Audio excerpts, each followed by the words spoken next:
Hello guys, खड़े हो जाओ, लाइन नहीं बनानी है।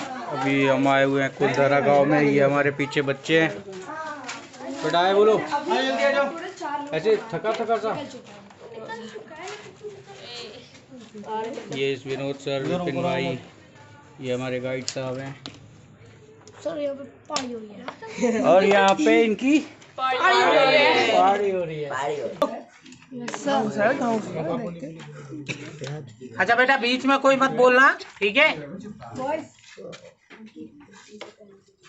मेरा नाम अकरम मेहर है। जिस कैंप साइट पे आप लोग रुकने वाले हैं वहाँ का मैं ऑनर हूँ। यहाँ बाहर की साइड में गाइड नहीं मिलते हैं, इसके लिए विशेष आपको बताने के लिए आपके साथ में आया हूँ, क्योंकि ये बहुत ही हिस्टोरिकल पैलेस है। पहला तो कहते हैं लड़ाई के सिर्फ 3 ही कारण होते हैं, जर, जमी और जोरू। या तो आदमी इज्जत के लिए लड़ता है, या आदमी जमीन के लिए लड़ता है, या आदमी एक औरत के लिए लड़ता है। तो रामायण से लगा के महाभारत से लगा के जैसलमेर तक जितनी भी लड़ाइयाँ लड़ी है उसमें ज्यादातर कारण एक औरत का ही रहा है।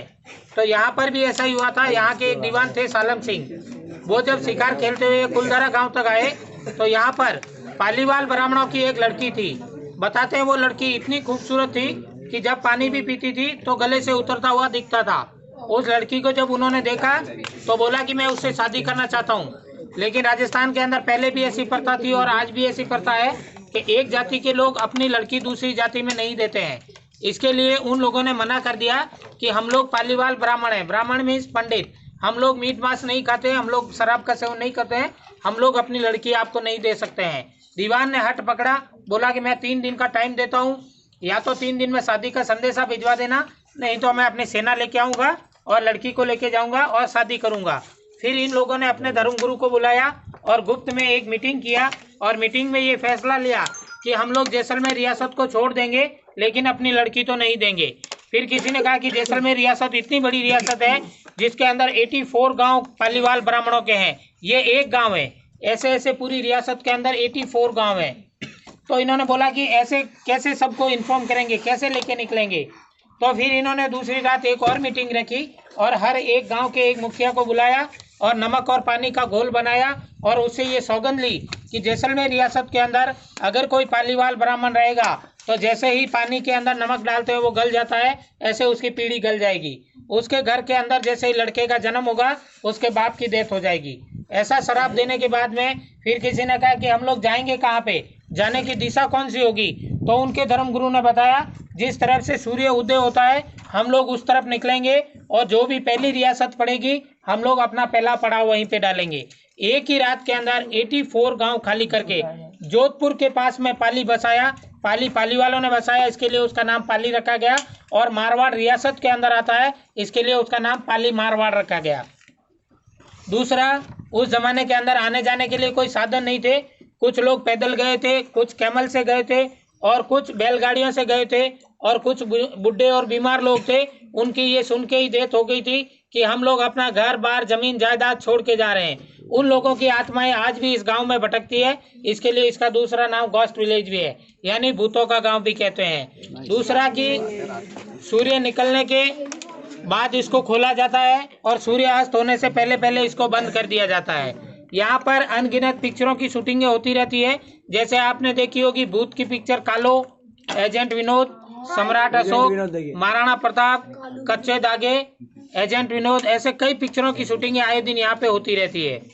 दूसरा, आप लोग स्टूडेंट हैं, आपके लिए नॉलेज के लिए मैं बताता हूँ, आप एकदम साइलेंट हो जाओ क्योंकि ये चीज़ें आपको और कहीं पे भी आपको सुनने को नहीं मिलेगी। ये आपके नॉलेज के लिए अच्छी चीज़ें हैं क्योंकि ये ना कहीं आपके किताबों में पढ़ने के लिए आएगी, ना आपको कोई टीचर बता पाएंगे कि यहाँ रेगिस्तान के अंदर किन परिस्थितियों के अंदर कैसे लोग रहते थे। यहाँ पर जो आप घर देख रहे हैं कि सारे घर टूटे हुए हैं, कुछ घर ही क्यों बने हुए हैं।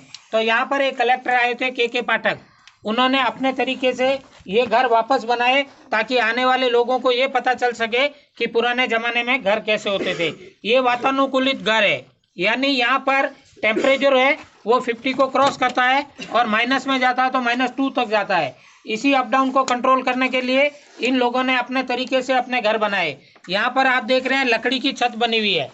वो पत्थर की भी छत बना सकते थे, लेकिन लकड़ी की छत किसके लिए बनाई कि लकड़ी की छत बनाने के बाद में उसके ऊपर एक घास की लेयर लगाई और उसके ऊपर जो तालाब की चिकनी मिट्टी होती है वो 1 फीट तक भरी हुई है।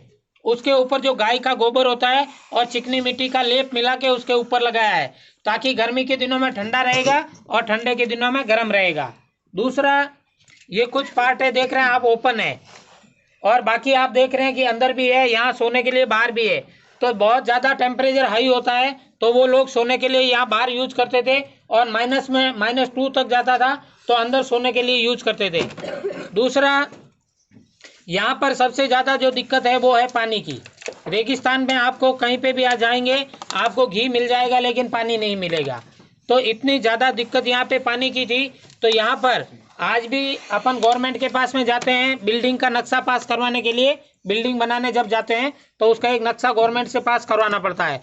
तो वो नक्शा पास कराने जाते हैं तो उसमें एक शर्त लिखी हुई होती है कि आपकी छत के ऊपर जितना भी बारिश का पानी गिरेगा उसको ज़्यादा से ज़्यादा आप स्टोर करेंगे, स्टोरेज टैंक में डाल के रखेंगे। लेकिन कोई नहीं करता है, क्योंकि अपने को पानी गवर्नमेंट दे रही है।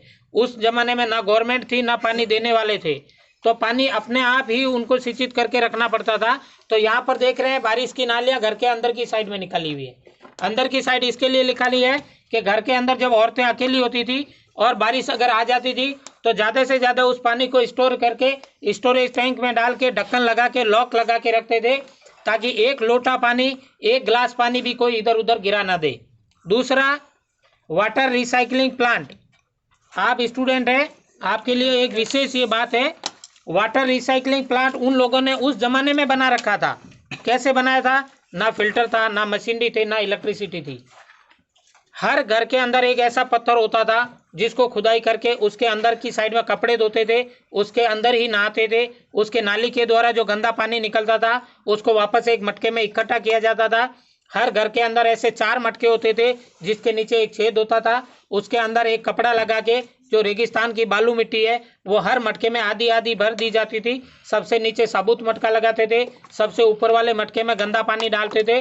4 बार रेगिस्तानी मिट्टी में से होके वो 5वें मटके में आता था तो एकदम फिल्टर होके आता था, और उस मिट्टी को बाहर गिरा देते थे, नई मिट्टी भर के उसमें रख देते थे। ये हो गया वाटर रिसाइकलिंग प्लांट।